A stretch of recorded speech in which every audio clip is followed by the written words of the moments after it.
तो इस गोदावरी की आवाज आंदोलन में से निकली है।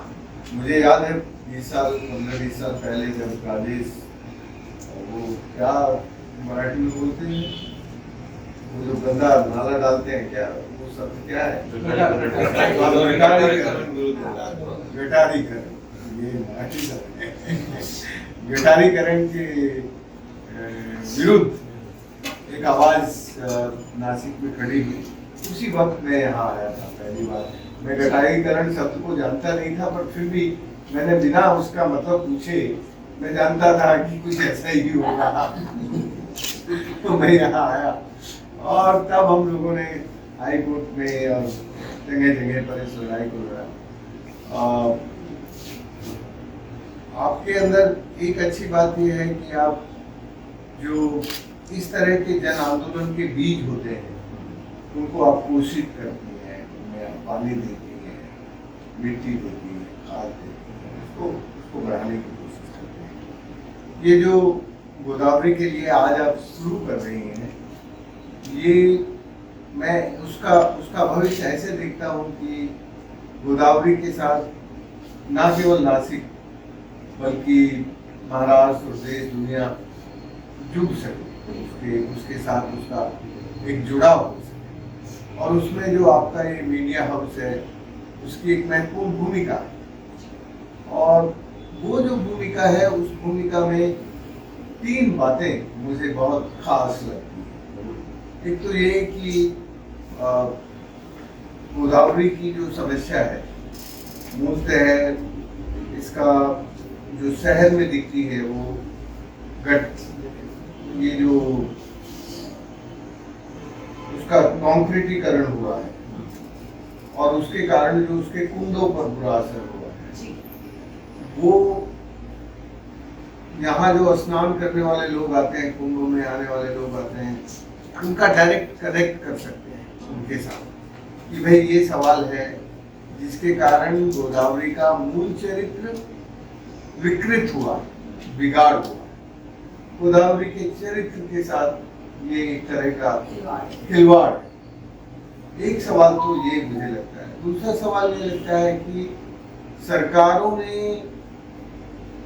गोदावरी को माई और आई तो कहा, लेकिन हमेशा उससे कमाई करने की कोशिश की। पहली कमाई तो ये कि भाई वो गंगापुर डैम बना के सारा वहीं ऊपर पानी रोक के कि हम इरिगेशन करेंगे वगैरह वगैरह। देखो जो माई होती है ना, उससे कमाई के बारे में नहीं सोचता।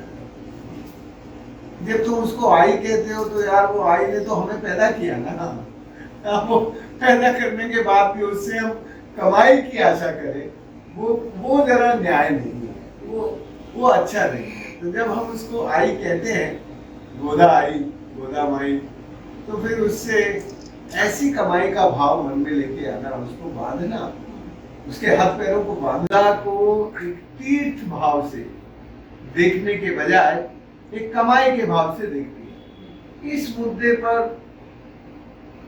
और अखबार नहीं लिखेंगे, आपका अखबार लिख सकता है। इस मुद्दे पर बहुत सारी चीजें हैं जिनको हम विस्तार से एक सीरीज में उठा सकते हैं कि गोदा को यदि हम भारत के लोग आई कहते हैं, माई कहते हैं, तो हमें फिर उसको माई की तरह ही देखना चाहिए। माँ से कदाचित हम कमाई की आशा नहीं करते, इसलिए हमें इसको यदि आई कहा तो हम इससे कम से कम एक नदी को छोड़ दें यार, और नदियों पे कर लो तुम्हें जो कमाई करनी है, इसी पे क्यों करना। इसको यदि आप एक स्पिरिचुअल कल्चरल रिवर कहते हैं this is a spiritual river, क्योंकि हम कुंभ आयोजित करते हैं। फिर कहते हैं this is a cultural river. उसके बड़े बड़े नाम तो आप लेते हैं, पर आप सारे काम उस स्पिरिचुअल और कल्चर के खिलाफ कर रहे हैं। तो इस मसले को जरा आप ये जो आपने क्या नाम दिया उसका, सफर गोदावरी। सफर गोदावरी। असली में सफर गोदावरी ये है कि आप इन मसलों को उठा के जो गोदावरी का सफर है, उस सफर के साथ जन को जोड़ सके। गोदावरी सफर के साथ जन जुड़ेंगे तो सफर अच्छे से तय होगा, अच्छा होगा। और तीसरी और आखिरी बात मैं ये कहना चाहता हूँ कि देखिए आपका अखबार की एक रेपुटेशन है। आपने अपने अखबार को दूसरे अखबारों की तरह केवल विज्ञापन वाला, बाजार वाला, केवल विज्ञापन लेने पड़ते हैं, वो बात ठीक है, पर सोच समझ के लेना। तो केवल बाजारू चरित्र नहीं बनाया, उसका अपना एक मूल चरित्र बना हुआ है। इस मूल चरित्र में जो गोदा माई है, उस गोदा माई के दोनों तरफ के समाज, जो गांव है और जो शहर है, दोनों तरफ के शहर है, उन शहरों से और गांवों से, क्योंकि जो शहर है वो भी म्युनिसिपल कॉर्पोरेशन तो सरकारी ढांचा है, जो गांव है, गांव पंचायत भी सरकारी ढांचा है। तो जो गोदा को गंदा पानी डालते हैं वो तो सरकारें डाल रही है, म्युनिसिपल कॉर्पोरेशन भी सरकारी है, वो डालती है, पंचायत है वो भी सरकारी है, वो डालती है।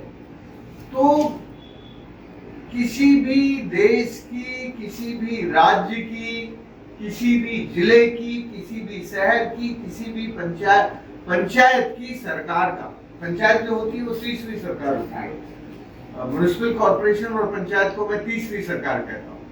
दूसरी सरकार राज्य सरकार होती है और पहली सरकार भारत सरकार होती है। तो इन तीनों सरकारों को नदी को नाला बनाने का हक नहीं है।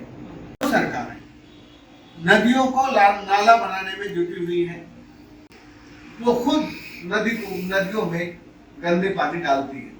तो ये जो कॉन्स्टिट्यूशनल अरेंजमेंट है इंडिया में, वो बहुत अच्छा है।